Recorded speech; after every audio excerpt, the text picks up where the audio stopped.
Hello guys, मेरा नाम है अरुण कुमार और इस वीडियो के अंदर हम वैदिक एज को पढ़ेंगे। हमने दो लेक्चर कवर कर लिए हैं। एक प्री हिस्ट्री था और दूसरा इंडस वैली सिविलाइजेशन था। उसके कंटिन्यूएशन में तीसरा लेक्चर है। तो चलिए शुरू करते हैं। तो वैदिक एज का टाइम पीरियड है, ये 1500 BC से लेकर 600 BC तक का है। हाँ, इसके दो पार्ट हैं। एक तो मेरा अर्ली वैदिक है, दूसरा मेरा लेटर वैदिक। मेरा अर्ली वैदिक है, ये 1500 BC से लेके 1000 BC तक का है। और मेरा जो लेटर वैदिक है, ये 1000 BC से लेके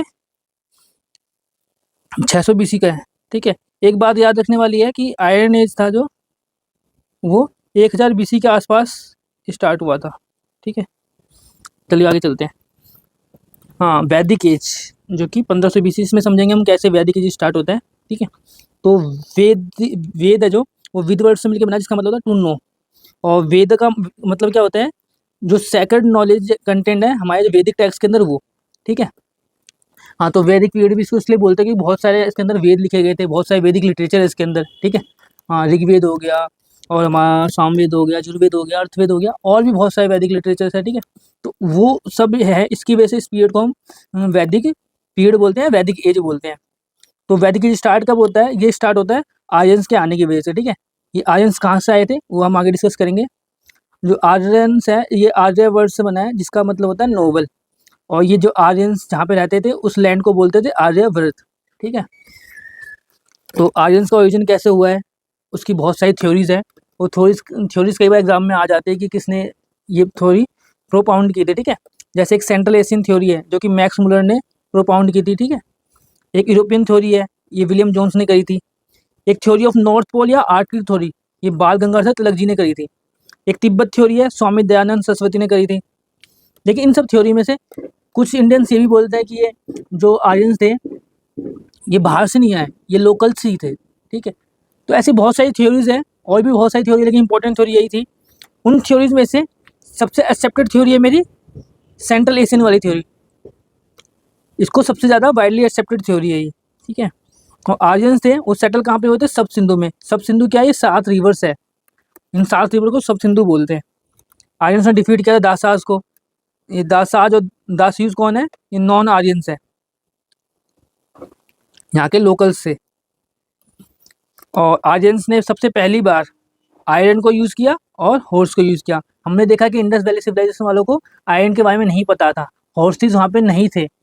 एक दो जगह पाए गए हैं, लेकिन उसके अलावा बाकी एरिया में, इंडस वैली सिविलाइजेशन की बाकी साइट्स में हॉर्स का कोई अवशेष नहीं मिला।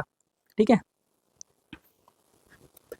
बेसिकली हम वैदिक एज में जो पढ़ते हैं दो चीज़ें पढ़ते हैं। एक तो उनके वैदिक लिटरेचर्स पढ़ते हैं, दूसरा है क्या, उनका वैदिक कल्चर वाला, जो कि हमको वैदिक लिटरेचर से ही मिलता है। तो इस पार्ट में हम वैदिक लिटरेचर को समझेंगे कि वैदिक लिटरेचर क्या क्या थे, और उनके उनके डिवीजन को समझेंगे, और उनमें क्या क्या चीज़ें थी वो समझेंगे। तो वैदिक लिटरेचर को पढ़ने के लिए हमने उसको दो पार्ट में डिवाइड कर रखा है। एक तो है श्रुति, जिसका मतलब होता है टू हियर। एक है स्मृति, जिसका मतलब होता है व्हाट इज रिमेम्बर्ड। तो इन दो पार्ट में है। श्रुति जो क्या है, ये सबसे अर्ली वाले हैं जो वैदिक लिटरेचर से, और स्मृति क्या है, ये जो बाद वाले वैदिक लिटरेचर से वो है। ठीक है, तो आगे बढ़ते हैं। श्रुति लिटरेचर में क्या है, हमने इसका मीनिंग देख लिया, टू हियर। ये क्या है, पास ऑन हुए हैं सुन सुनकर, एक जनरेशन से ने सुना दूसरी जनरेशन को सुनाया। ठीक है, ऐसे करके पास ऑन हुए हैं, और ये इटर्नल माने जाते हैं, इनको क्वेश्चन नहीं किया जाता। ठीक है, इसकी जो नॉलेज है वो बहुत ही पवित्र है, बहुत ही सैक्रेड नॉलेज है, और ये ट्रांसमिटेड ओरली थ्रू जनरेशन, हमने देख लिया। इसमें क्या है, श्रुति में ये चार चीज़ों का संगम है, चार चीज़ें इसके अंदर। एक तो संहिता है, ब्राह्मण ग्रंथ है, अरण्यका है, और उपनिषद। ठीक है, अरण्यका, उपनिषद, ये चार मिलके हमारे श्रुति बनाते हैं। अब देखो संहिता में क्या है, ये एक्चुअल वेद का जो है, जो ऋषि वगैरह ने दिया था। ठीक है, मतलब ऐसा कहते हैं कि भगवान ने ऋषियों को दिया था, ऋषियों ने आगे ट्रांसमिट किया। तो ये है इसके अंदर एक्चुअल नॉलेज जो वेदों की।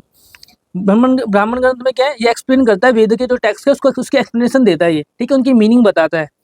और अरण्य का क्या है, ये है ना, ये लास्ट पोर्शन, ये कंक्लूडिंग पार्ट है। इसमें फॉरेस्ट की नॉलेज है, फॉरेस्ट के बारे में है, और फॉरेस्ट में जाके जो ऋषियों ने टेक्स्ट वगैरह लिखे उससे रिलेटेड चीज़ें इसके अंदर है।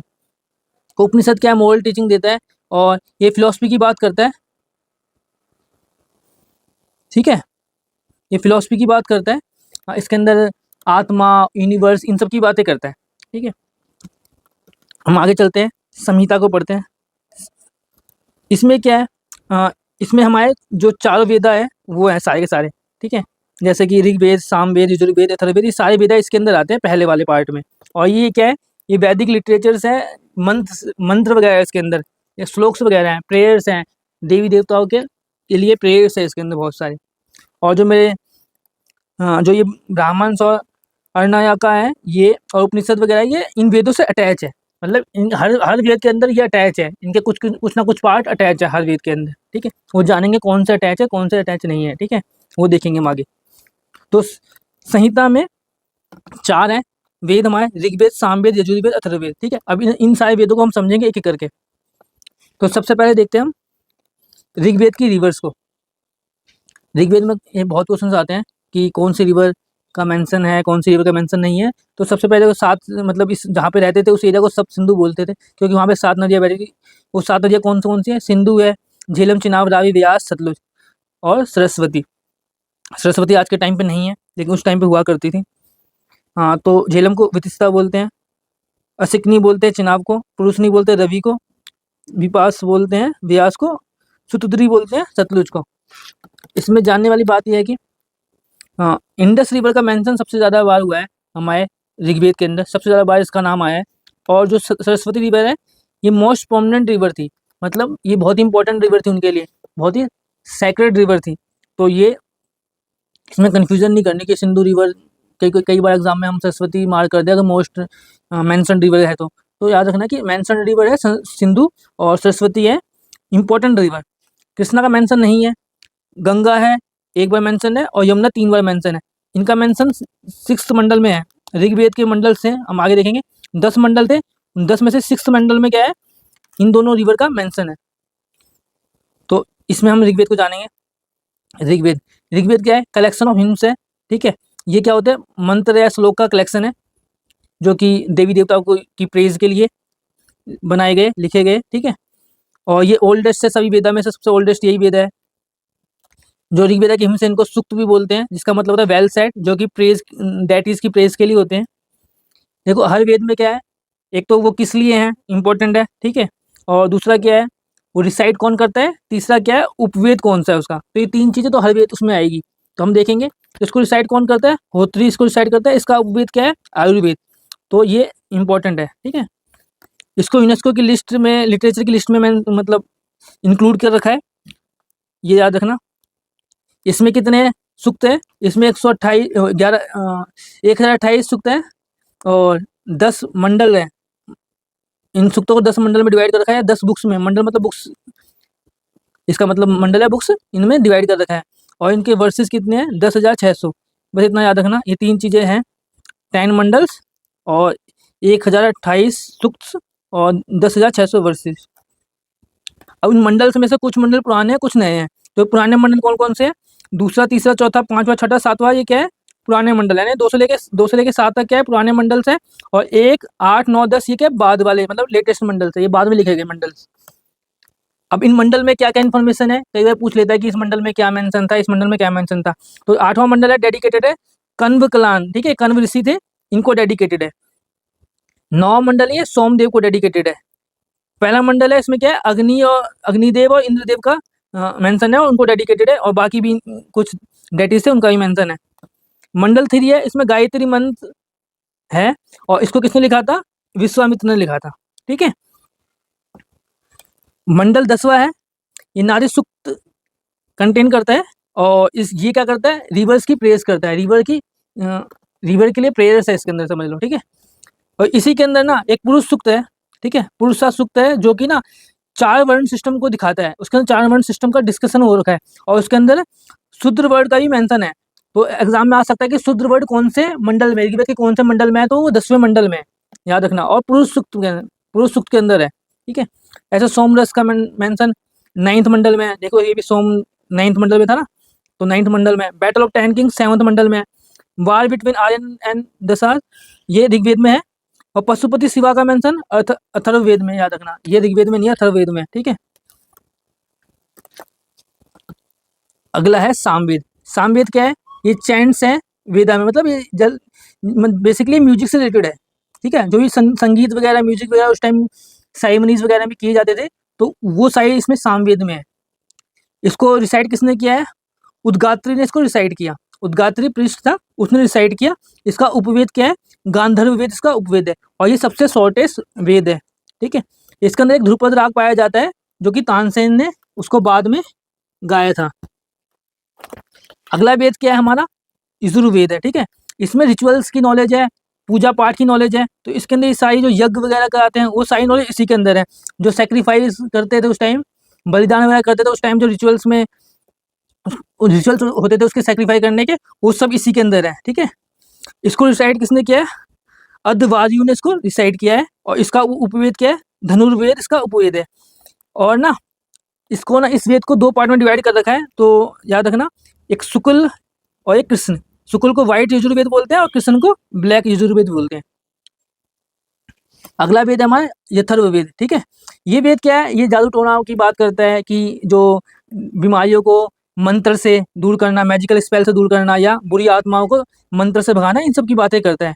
इसको रिसाइड किसने किया था? ब्राह्मण ने। ठीक है। और ये 20 खंड में डिवाइडेड है। और इसका उपवेद क्या है? शिल्प वेद इसका उपवेद है। ये ऐसा ओल्डेस्ट टेक्स्ट है इंडिया का जिसमें डिजीज या मेडिसिन वगैरह का मेंशन है, जो मतलब डिजीज वगैरह के लिए और या मेडिसिन का इसके अंदर मेंशन है।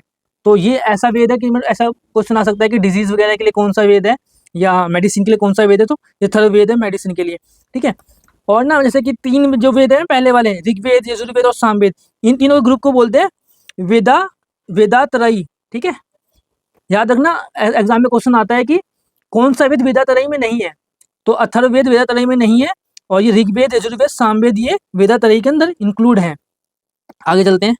ठीक है। हमने वेद पढ़ लिया, हमने देखा श्रुति के अंदर 4 पार्ट थे।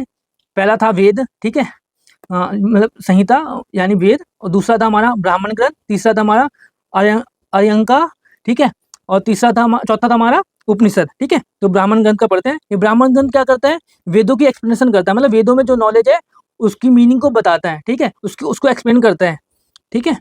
और अब हम देखें कौन से वेद के अंदर कौन सा ब्राह्मण ग्रंथ है। जैसे ऐत्रेय ब्राह्मण ग्रंथ है, या कौशितकी ब्राह्मण ग्रंथ है, वो ऋग्वेद के अंदर है। ठीक है। ये दोनों ऋग्वेद के अंदर है। तो एग्जाम में आता है ऐत्रेय ब्राह्मण ग्रंथ कौन से वेद के अंदर है, तो हमको पता ही नहीं होता, तो याद रखना, एक तंड्या और जैमिनी। ठीक है। ये ब्राह्मण ग्रंथ है सामवेद के अंदर। ये तैतरिया, ये क्वेश्चन आ रखा है। सतपथ ब्राह्मण ग्रंथ ये यजुर्वेद में है। गोपद ब्राह्मण ग्रंथ ये अथर्ववेद में है। तो वैसे तो ये 20 के आसपास ब्राह्मण ग्रंथ है, लेकिन कुछ इंपॉर्टेंट 7 ही है, 1 2 3 4 5 6 7, ये 7 इंपॉर्टेंट है। ठीक है। अब कुछ ब्राह्मण ग्रंथ में कुछ कुछ चीज़ें मैंशन है, तो वो देख लेते हुए एग्जाम में आ जाती है। जैसे वाइफ एंड हस्बैंड कंप्लीमेंट्री एक दूसरे के, ये सतपथ ब्राह्मण ग्रंथ के अंदर है। सुपेरिटी ऑफ ब्राह्मण्स ये किसमें? ऐत्रेय ब्राह्मण ग्रंथ में है। यज्ञ, ये ब्राह्मण, ये वर्ड किसमें मेंशन है? ब्राह्मण ग्रंथ के अंदर ही मेंशन है, इतना रखना। ठीक है। मतलब ब्राह्मण ग्रंथ में ये मेंशन है, और यजुर्वेद में मेंशन है। ठीक है। और यजुर्वेद, विष्णु का सतपथ ब्राह्मण ग्रंथ में, 5 डिवीजन ऑफ इंडिया ऐत्रेय ब्राह्मण ग्रंथ में, और माउथ एज एग्रीकल्चरिस्ट ये सतपथ ब्राह्मण ग्रंथ में। और एक इसमें था कि डॉटर ना एक मिजरी है, और सन क्या है? सेवियर फैमिली का, ये ऐत्रेय ब्राह्मण ग्रंथ में मेंशन है। तो कुछ चीज़ें इंपॉर्टेंट चीज़ जो मेंशन है वो याद कर लेना। इसके अंदर इंपॉर्टेंट देखो क्या है, एक तो ये इंपॉर्टेंट है, एग्जाम में आ रखा है कि इंपॉर्टेंट है, ये इंपॉर्टेंट है। ठीक है। ये कुछ चीज़ें इंपॉर्टेंट है, बाकी ये देखो ये इंपॉर्टेंट है, ये एग्जाम में आ रखा है, ये एग्जाम में आ रखा है। ठीक है। अब हम ये है अरण्य का। ठीक है। अरण्यक है जो ये, इसका मतलब होता है फॉरेस्ट। ठीक है। इसमें क्या था, इसमें क्या है, जो फॉरेस्ट में ऋषि है उन्होंने जो बुक लिखी है वो है इसमें सारी, जो ऋषियों के द्वारा लिखी गई बुक्स है वो सारी इसमें फॉरेस्ट टेक्स्ट है, वो इसके अंदर आती हैं। अब वो फॉरेस्ट टेक्स्ट करती क्या है, ये ना जो रिचुअल्स हैं, सेक्रीफिशियल रिचुअल्स हैं, उसको सिंबॉलिक और फिलोसफिकल वे में बोलते हैं। ठीक है। उनका एक फिलोसफिकल और सिंबॉलिक वे है रिचुअल सेक्रीफिशियल रिचुअल्स का। ठीक है। सबसे इंपॉर्टेंट तो क्या आपको याद रखना कि फॉरेस्ट टेक्स्ट है। ठीक है। इसका मतलब ही जंगल होता है, इस वर्ड का मतलब ही जंगल होता है। और ये जो उसमें उनके बारे में भी डिटेल, यहाँ पे जो वहाँ पे सेंट्स वगैरह हैं उनके बारे में भी डिटेल है इसके अंदर। और ये मेडिटेशन पे फोकस करता है, सेक्रीफाइस पे फोकस नहीं करता, मेडिटेशन पे फोकस करता है। 7 अरण्य का है।